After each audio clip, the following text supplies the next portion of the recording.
বাড়িতে হঠাৎ করে কিছু আত্মীয় স্বজন এসেছিল, তাই তাদের জন্য কিছু স্পেশাল তো বানাতেই হবে।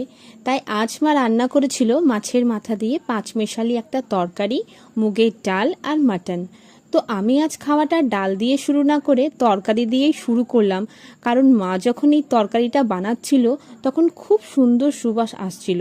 তো সেই জন্য এটা দিয়েই শুরু করলাম। আর অসম্ভব ভালো হয়েছে খেতে। আজ পুরো একটা ভোজবাড়ির মতো ফিল আসছে। মুগের ডাল সাথে পাঁচমেশালি তরকারি বেশ লাগছে খেতে। তো এবার চলো, আজকে আমাদের শো স্টপার মাটন কারি, সেটা খাওয়া যাক। তো চলো, গরম গরম পাতে ঢেলে নিলাম। আহা কি স্বাদ, খুব ভালো হয়েছে খেতে। আর মাটনের ঝোলে আলু তো থাকবেই, আলু ছাড়া মাটনের ঝোলটা ঠিক ভালো লাগে না। আলু ঝোল সব করে মেখে তবেই তো বেশ গ্রাস নিয়ে একটা তৃপ্তি। আর এদিকে ঝোলটাও খুব ভালো স্বাদ হয়েছে, তাই একটু মায়ের থেকে আবারও চেয়ে নিলাম। এবার বলি মাটনটার কথা। আজকের মাটনটা মা কিন্তু প্রেসার কুকারে রান্না করেনি, সম্পূর্ণ কড়াইয়ের মধ্যে ঢাকা দিয়ে অল্প আঁচে রান্না করেছে।